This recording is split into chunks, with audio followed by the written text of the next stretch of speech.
ladies and gentlemen, we're going to listen to our second speaker for this session, another good friend and ally of AAKP.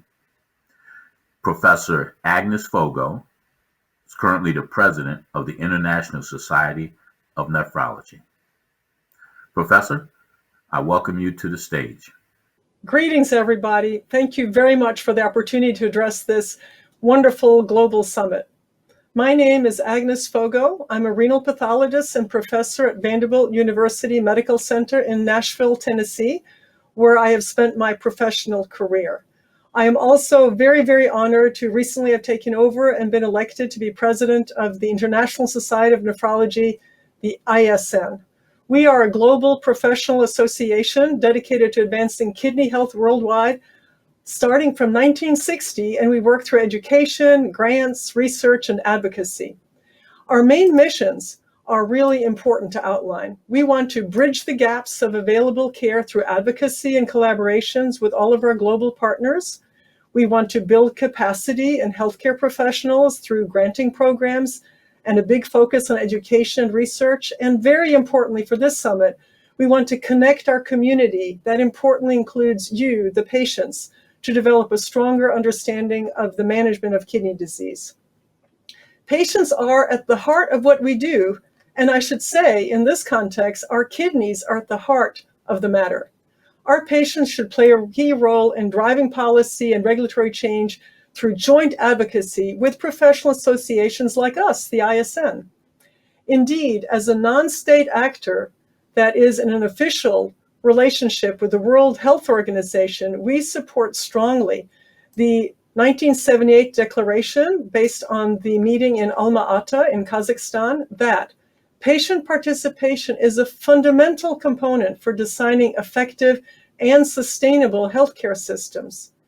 Patients need to be involved in health policy decision-making, and you need to be equal partners so that patient views and needs are incorporated into the services delivered and policies.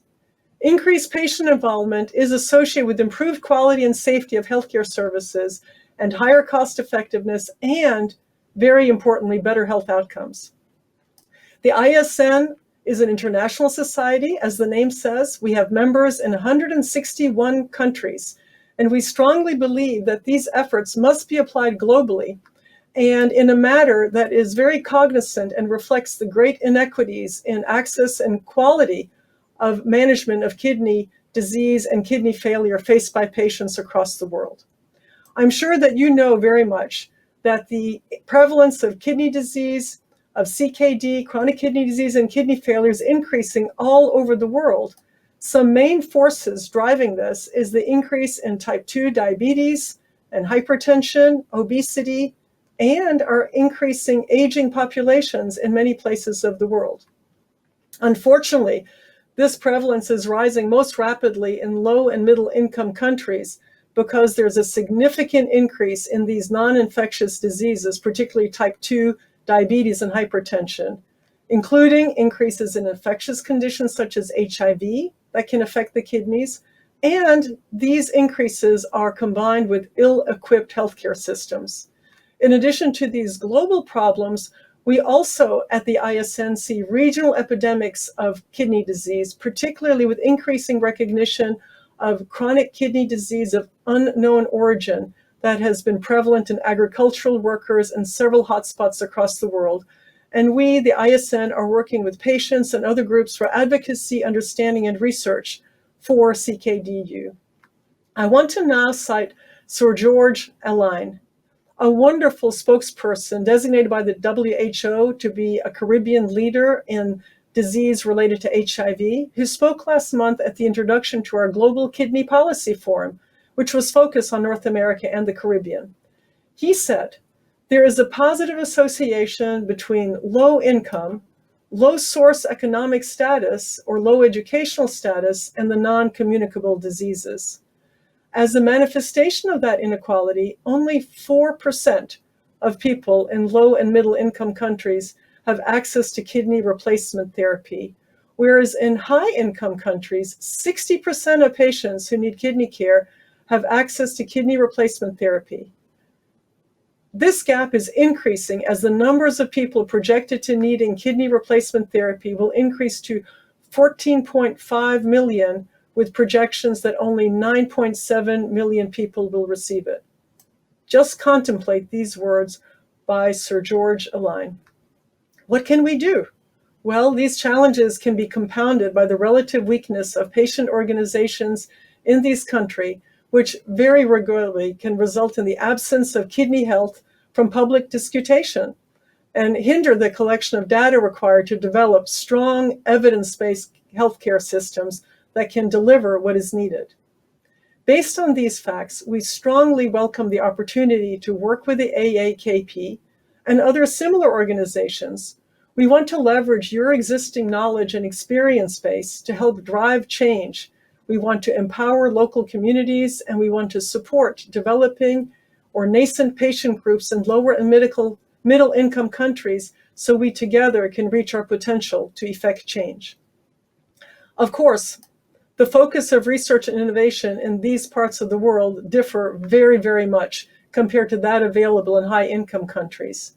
Therefore, there would be a greater emphasis in these efforts to work with these groups to advocate for universal healthcare coverage, to make healthcare, including very importantly kidney care, more affordable, and to demonstrate a causal relationship between the gains in health with gains in economic metrics and productivity gains, and to tackle the social determinants of health that are most pertinent to lower and middle income countries. Ultimately, though, whatever the different challenges that people face in lower and middle income countries, the key principles are the same, and they haven't changed since the 1978 Alma Ata Declaration. Patient participation is a fundamental component for designing effective and sustainable healthcare systems.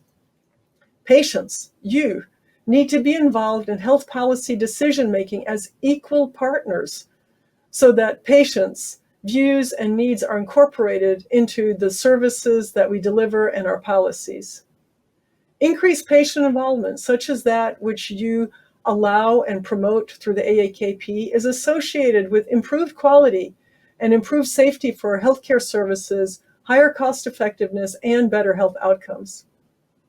We've worked with patients in various networks like the Canadian CanSolve CKD, and this was an enriching and very impactful experience for all of us at the ISN. These experiences reminded us that discussions around details of duration of dialysis therapy can get a little bit academic, doing different formulas, looking at different metrics, when any amount of dialysis therapy indeed is a colossal burden for patients and can be viewed as a failure, a kidney failure with life-saving short-term replacement. And that as a patient, there was not such a difference whether dialysis was X minutes or X plus Y minutes. We need to take these factors into consideration. Examples like this that come from your input, from patient input, help us to stay focused on what matters most to the patients and provide us with evidence, both qualitative and quantitative, to be able to effect meaningful policy change that matters both in ultimate outcomes and to the quality of life that you experience.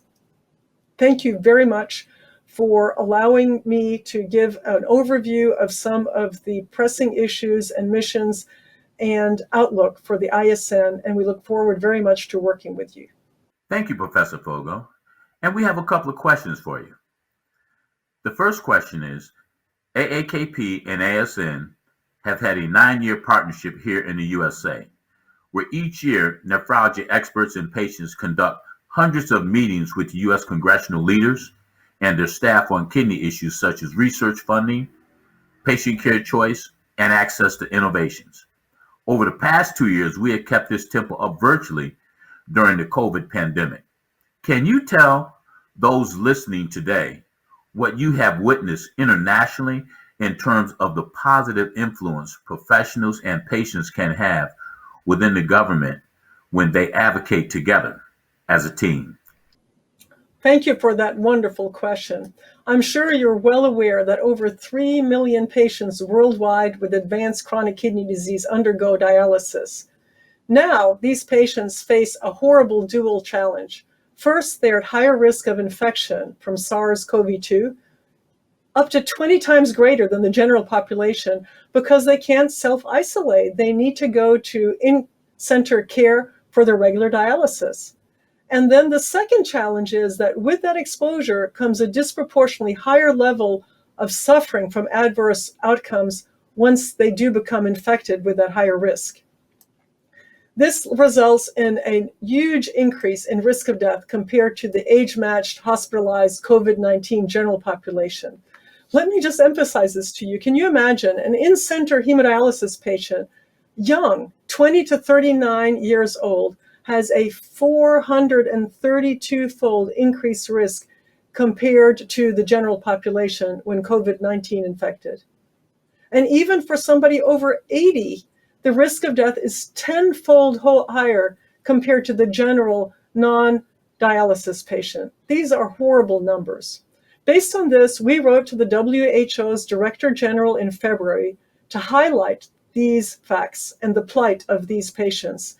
And citing examples of successful lobbying at national levels by patient and professional coalition, we called for the WHO's support to prioritize vaccination of these dialysis patients against the COVID-19 virus. Then we had wonderful collaboration in Italy. Our members helped to secure priority vaccination of dialysis patients by involving them in a survey, so activating and mobilizing the patients. And this survey, undertaken in Italian dialysis centers during the first pandemic wave, had more than 85% of patients responding. When did you ever hear of a survey having a response rate like that? And this data was used to demonstrate the huge mortality rate to Italian policymakers. And we emphasize that by using what we call the 4 I's approach, not I as in me, but I for information, informing policymakers of what dialysis is and why dialysis patients are at risk. The second I, involvement, to involve all relevant stakeholders in the process, including the politicians, the media, and importantly, the patient organizations. And our third I, investigation, to investigate in depth the data and to position ourselves and yourselves as a technical referent to know the data in depth. And then injection, our fourth I, the plan to develop a vaccination strategy for dialysis patients easily and rapidly. So this could translate to other health crises. Obviously, the last I might not be an injection of a vaccine. It could be injection of knowledge or injection of resources. Joint advocacy between patients, engaging as constituents with their elected representatives and with kidney health professionals, engaging with clinical peers in the United Kingdom was also instrumental in convincing the UK's Joint Committee on Vaccination and Immunization, the acronym is JCVI, you may be more familiar with that, to urgently amend its prioritization schedule and aim to vaccinate all such adult dialysis patients by mid-February 2021. These successes and other similar successes in Uruguay and Romania led to a webinar, Prioritization of Dialysis Patients in National COVID-19 Vaccination Programs, Lessons Learned from Successful Campaigns, where we shared this knowledge with colleagues across the world. We are continuing to work with our colleagues to engage with policymakers and tackle this ongoing threat to our patients to change prioritization for vaccination during the pandemic. Thank you, Professor Fogo. Excellent response. Now we have one last question for you. ISN has been a phenomenal leader in making the international case for great kidney research, more inclusive clinical trials, and treatment innovations. As an international professional society, how do you envision an expanded global patient-consumer consortium being helpful to your strategic agenda? Another great question. I'm so pleased that you've mentioned our work on more inclusive clinical trials, as it gives me the opportunity to plug and to thank our ISN ACT, Advancing Clinical Trials, Patient Engagement Working Group. Their efforts and development of a position paper are truly impressive. We published a paper called International Perspectives on Patient Involvement in Clinical Trials in Nephrology. This paper highlights the importance of improving patient involvement in clinical trials as a step towards the promotion of high-quality research in nephrology. To highlight this work, via an international multi-stakeholder meeting in 2020, We use this to develop consensus definitions for clinical trial kidney failure outcomes, which should include a composite that includes whether you received a kidney transplant, whether maintenance dialysis was initiated, whether there was death from kidney failure. And we also wanted to include other outcomes based solely on laboratory measurements of glomerular filtration rate, a sustained low glomerular filtration rate, and a sustained percent decline in glomerular filtration rate. This meeting was really wonderful in that it included stakeholders of clinical trialists, basic scientists, pharma, and very important patient groups to be able to achieve the most up-to-date and inclusive information about these topics. As you're also aware, the involvement of patients in nephrology clinical trials is limited. Even though they can prioritize research and help with study design, participation, implementation of results, we still have underrepresentation of our kidney disease patients. Patient involvement is really vital, from setting priorities through to the implementation of the trial findings. It really helps to ensure that the evidence that is generated can align with patient priorities. And of course, ultimately, the goal from all of this work is that we can enhance the quality and relevance of research to improve patient care and have successful implementation of the results in all settings. It's also really vital because health professionals consistently give higher priority to mortality and hospitalization, while patients give higher priority to outcomes that impact their life, such as ability to travel or to do other enjoyable things. And we need to integrate these priorities and not have it be one-sided based on health professionals' impact on metrics that maybe in the past have been more easily measured. This really reinforces the need for patient involvement to ensure that trials address the impacts of disease and that treatments that are important to patients and address those important quality of life issues are implemented and that those are clear and present in the forefront of the mind of those involved in their care. Noting these points and the barriers to patient involvements, we have to reconsider these. Sometimes patients have a lack of awareness of opportunities to participate. They have a lack of knowledge of clinical research, or there isn't enough time, there's ill health, or sometimes there's a lack of initiative among researchers to provide and facilitate those opportunities. We strongly encourage global patient consumer consortia to prioritize efforts to secure the involvement of kidney patients in future clinical trials at all levels. And thank you very much for this opportunity, and good luck with the Global Summit. I'm sure it'll be a resounding success and lead to further advances as we try to improve access to improved kidney health for all in the world. Thank you. Thank you, Professor Fogo, for your fine responses to those questions. And AAKP really appreciates your participation in this session today. Take care.